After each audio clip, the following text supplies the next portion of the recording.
Bonjour, aujourd'hui dans Les Experts, je reçois Vincent Bauer. Il a 22 ans et il va nous parler de sa société qui s'appelle MVS Communication Melun.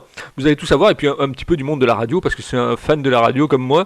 Donc on va parler un petit peu de tout cela ensemble. Bonjour Vincent.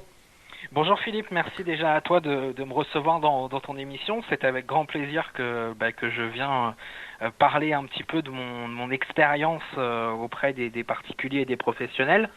Et c'est vrai que, comme tu le disais, j'ai une histoire qui est assez bizarre, si on peut dire, parce que j'ai commencé en fait dans des études de paysagiste, donc complètement à l'opposé de ce que je fais actuellement.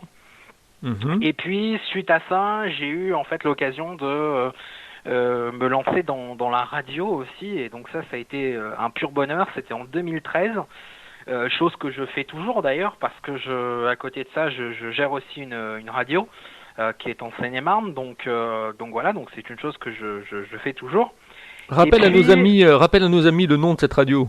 alors c'est Expérience Radio, Voilà, Expérience Expérience Radio. Ouais. Radio.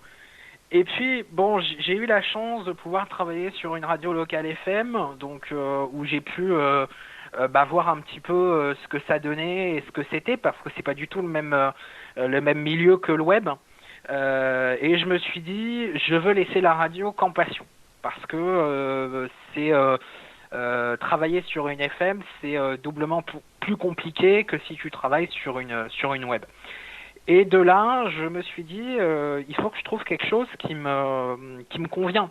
Parce que je suis passionné d'informatique, j'ai eu l'occasion, bon, j'ai mon grand-père qui était ingénieur informatique, et donc dans ses dernières années de vie, il m'a beaucoup appris de choses.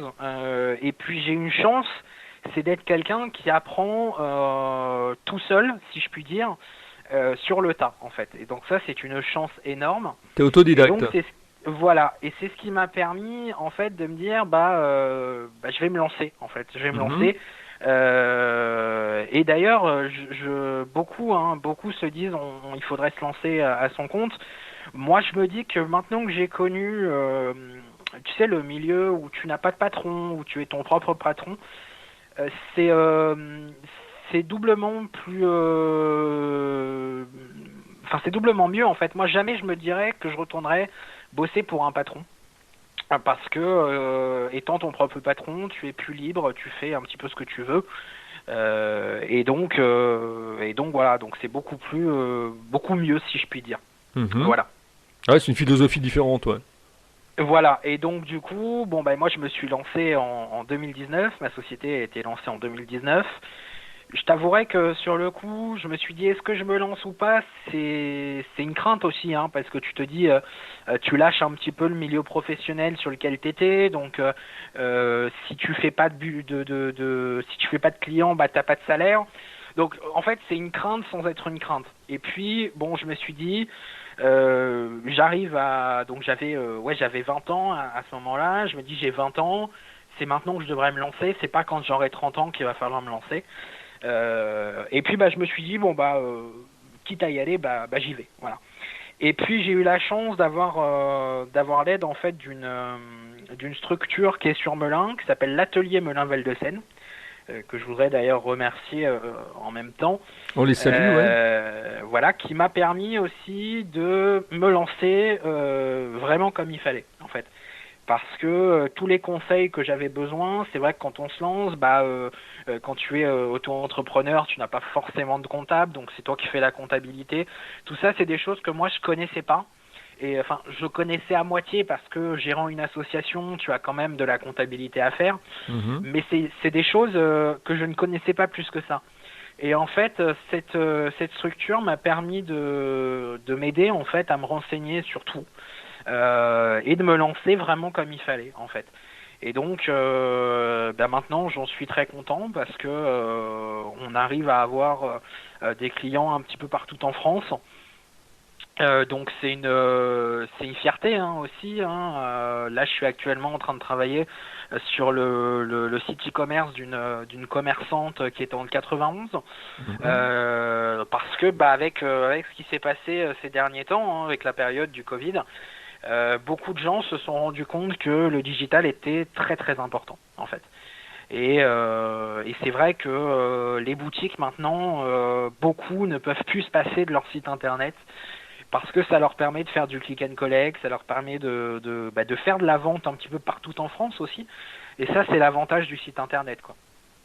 D'accord. Donc Tu voilà, t'occupes de voilà. tout quand tu fais un site internet, tu t'occupes de tout, du graphisme, du codage, du référencement de site internet. Alors justement, voilà, moi je fais beaucoup de choses, c'est-à-dire je fais de la création de site internet. Qu'est-ce que j'appelle création de site internet? C'est surtout du WordPress, enfin tout ce qui est des petits blogs, des trucs comme ça. Et puis quand on veut faire de la vente, bah là on passe sur une création de site e-commerce. Moi, dans la création de site e-commerce, je fais la création. À côté, je fais aussi des créations graphiques.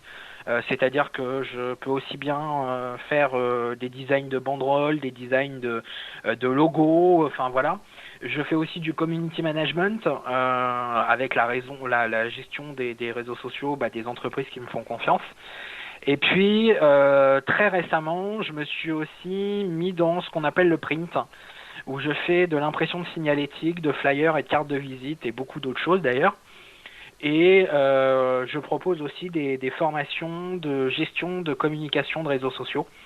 Parce que c'est quelque chose aussi très important. Quand on a une page Facebook, il faut savoir la faire tourner. Quand on a un Twitter, il faut savoir le faire tourner aussi, un Instagram aussi. Donc c'est des choses qui sont très importantes, je pense, pour développer une communication, mais que ce soit de tout, d'une boutique, d'une radio, d'un blog, enfin de beaucoup de choses. Et donc c'est vrai que je me suis spécialisé dans tout ça. Et la grande nouveauté qui est depuis cette semaine, où j'ai signé en fait un contrat de sous-traitance avec une personne qui fait du drone. Et donc on propose maintenant partout en France des déplacements pour faire des films drone en fait. Donc ça peut être des teasers vidéo, ça peut être quand il y a des mariages, enfin voilà. Donc ça c'est tout nouveau aussi. Et c'est vrai que moi je veux absolument être assez présent dans tout le digital parce que le digital évolue tellement vite que là on se parle de quelque chose et dans 2 semaines il peut y avoir une nouveauté parce que les choses ont évolué. Donc c'est aussi moi ce qui me plaît dans ce milieu du digital. Alors, quel est ton persona et quel est effectivement tes clients en général? Alors moi mes clients c'est un peu tout en fait. Je passe par je peux avoir tu vois je travaille avec une péniche cabaret par exemple pour laquelle je m'occupe de leur faire leur signalétique, leur banderole, etc. Très prochainement je vais aussi leur faire un site internet. Je travaille aussi avec des VTC. J'ai eu l'occasion récemment de faire un site d'un VTC qui est dans le 91. D'ailleurs, Stéphane, si tu écoutes cette interview, grand merci à toi pour ta confiance. Bonjour Et Stéphane. puis, j'ai l'occasion aussi de travailler avec des magasins comme ce fameux magasin de chaussures avec lequel je suis en train de travailler. Et donc, c'est vrai que je me ferme pas de porte, c'est-à-dire que je peux très bien travailler pour une radio, travailler pour une entreprise n'importe laquelle, hein, ça peut être une grosse entreprise. Parce que si j'ai bien une chose que j'ai compris, c'est que les entreprises n'ont pas forcément, et surtout les grosses entreprises, n'ont pas forcément le temps de gérer tout ce qu'on appelle de la communication.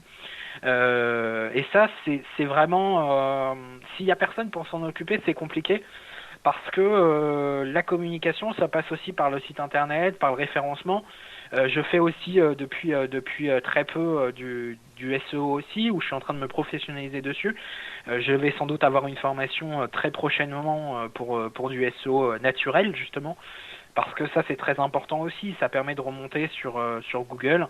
Et ça, c'est pas négligeable pour les clients, quoi. Ah, c'est important. Moi, j'en fais depuis 1995, donc c'est pas moi qui vais te dire le contraire, hein. Tu vas faire ta Voilà. formation avec qui, Olivier Andrieux? Alors, je sais pas encore. Je suis en train de rechercher justement quelqu'un, et pourquoi pas quelqu'un qui serait dans mon coin, dans la Seine-et-Marne. Je suis encore en train de rechercher, mais c'est toujours pareil. Bon, moi, je suis quelqu'un qui apprend beaucoup sur le tas. Une grande partie, là, je fais actuellement 30% du SEO, on va dire, et une grande partie, j'ai appris moi-même sur le tas, en fait. Et donc, on en revient à ce que je te disais tout à l'heure, c'est que j'ai une grande chance sur ça, c'est d'être vraiment autodidacte, parce que parce que ça me permet d'apprendre beaucoup de choses comme ça et d'après pouvoir mettre mon expérience au profit des entreprises, au profit de tout ça, quoi. D'accord. Peux-tu nous raconter une journée type de travail? Lèves tôt le matin et comment ta journée se décompose jusqu'au soir? Bah alors, ça dépend vraiment de beaucoup de choses. Ça dépend de si j'ai des rendez-vous clientèle, parce que je fais aussi, et ça j'ai oublié de te le dire tout à l'heure, mais je fais aussi un peu de dépannage informatique. Donc il peut m'arriver des fois d'avoir du dépannage informatique, d'avoir des rendez-vous clientèle de clients qui voilà voudraient approfondir leur projet. Et donc dans ce cas-là, moi je me déplace pour parler avec eux, voir ce qu'on peut mettre en place ensemble. En fait, ça dépend de beaucoup de choses. Ça va dépendre de mon agenda. Mais une journée type, très clairement, je me lève à peu près sur les coups de 7h30 à peu près. Et puis, je peux me coucher 3 heures. Parce qu'il y a des fois où vous avez un petit soir entre 21h et 22h à peu D'accord. Alors, on a un petit problème de communication, Vincent. Effectivement, essaye de te placer le temps que tu te places, justement. Je vais rappeler effectivement ta société MBS Communication à Melun. Melun, hein, MBS Communication à Melun. Et donc, il a 22 ans, Vincent. Et il nous explique un petit peu donc sa société, sa structure, comment elle fonctionne. Et puis là, on était sur une journée type de travail. Donc, Voilà, est-ce que tu es avec moi, Vincent? Si tu m'entends mieux. Oui, vas-y, je t'entends bien, ouais. Voilà. Et donc je te disais, bon, ça dépend vraiment de comment est mise ma journée dans mon agenda. C'est-à-dire que si je dois partir, si j'ai un rendez-vous à 10h, il y a des fois où sur des journées complètes, je vais faire que des rendez-vous clientèle. Voilà. Donc en fait, ça dépend vraiment de comment je cale mon agenda, si on peut dire. D'accord. Comment tu te projettes dans un an par rapport à ton activité? Tu nous disais tout à l'heure effectivement que tu avais commencé par le statut de micro-entrepreneur, d'auto-entrepreneur, avant qu'il soit micro-entrepreneur. Et maintenant, tu as gardé ce statut-là ou tu es passé sur une autre structure? Alors, pour l'instant, je suis toujours sur ce statut-là, parce que c'est vrai que pour l'instant, c'est un statut qui me convient, mais je suis pas contre, on va dire, dans un an, peut-être si les choses évoluent encore mieux, que je continue à avoir toujours autant de clients que j'en ai actuellement, de passer sur un statut qui est une SASU, où là ça sera c'est vraiment encore un niveau au-dessus, hein, donc voilà. Mais voilà, dans un an, moi en tout cas, je me vois toujours continuer à travailler pour les entreprises, mais toujours à mon compte, parce que comme je te disais tout à l'heure, c'est pas je pourrais pas en fait retourner à avoir un patron, à avoir tout ça. Quand tu as goûté en fait au fait d'être ton propre patron, retourner à une vie où tu as un patron, tu as des horaires de travail hyper stricts, etc. C'est compliqué, c'est très compliqué. Et beaucoup d'entrepreneurs avec lesquels moi j'ai l'occasion de discuter me disent pareil. Maintenant qu'ils ont goûté à cette vie-là en fait, cette vie d'être à leur compte, ils ne voudraient pour aucun cas retourner à avoir un patron sur le dos, quoi. Ouais, l'indépendance, l'autonomie, la passion, la liberté de faire, c'est important, quoi. C'est ça, tout à fait. Allez, on va terminer cette interview avec la question effectivement qui amuse tout le monde. Comment tu trouves ma façon d'interviewer les gens, Vincent? Eh ben écoute, très bien. Moi je suis très content d'être passé dans ton émission, parce que c'est vrai que malgré que je tiens une radio, j'écoute quand même beaucoup aussi ce que tu fais. Je trouve que ton émission des experts est quand même quelque chose de génialissime, parce que tu donnes la parole aux gens, et ça c'est dans la période où on est actuellement, je pense qu'il faut tous savoir s'entraider. Donc très bien, franchement, et moi je pourrais que te dire de continuer comme ça. Et encore, je te remercie, voilà, de m'avoir donné la parole aujourd'hui, parce que c'est vrai que dans la période où on est actuellement, on a besoin de personnes comme toi qui font des interviews, des entrepreneurs, des entreprises, des associations, de tout ça. C'est très important. Ouais, les experts plaisent beaucoup, mais je pense que c'est parce que c'est vous aussi qui apportez cette qualité au niveau des experts, dans la mesure où justement vous racontez votre vie, vous racontez votre parcours, et je crois que c'est ça qui plaît beaucoup. C'est possible aussi, et moi, comme je dis très souvent, si mon parcours peut aider des gens, que les gens s'en inspirent, parce que C'est vrai que moi, comme je te disais au début de cette interview, j'ai vraiment changé de parcours d'un coup, en fait. Et je me suis dit, tu vois, le truc le plus impressionnant, c'est que quand j'ai passé mon CAP, 2 jours avant mon CAP, je me suis dit, est-ce que j'y vais ou pas? Et parce que j'étais déjà dans cette optique de me dire, ça me plaît plus. Mais j'ai passé mon CAP, je l'ai eu avec mention bien, et au moins ça me fait un CAP derrière. Mais voilà, est-ce que je peux inciter aux gens qui veulent se lancer, n'hésitez en aucun cas à vous lancer parce que bah, il faut croire en ses rêves en fait. Il faut croire en ses rêves et rien n'est impossible. Rien n'est impossible en tout cas. Tout à fait. Il faut passer à l'action, comme dirait Robert Kiyosaki. Le fait de faire les choses. Voilà. Il ne faut pas attendre, il faut faire les choses. Tout à fait, ouais, tout à fait. Et donc, si les gens veulent me retrouver pour ma société, vous pouvez me retrouver du coup sur notre site internet. Donc, c'est mvs-communication sans s.fr. Voilà. Voilà, MVS Communication, donc Melun. Voilà, tout à fait. Bah écoute Vincent, ça a été un bon moment partagé ensemble dans les experts. Si vous aussi vous avez envie d'être interviewé dans les experts, vous me contactez sur contact@libre-antenne.fr. Vous faites comme Vincent, en fait il m'a dit voilà, bah, je souhaiterais passer dans les experts. C'est tout simple, vous me passez un petit email, je vous réponds et à partir de ce moment-là ensuite on s'appelle et on voit d'une certaine manière comment on modélise les choses et on fixe une date pour que vous puissiez avoir votre interview à vous aussi.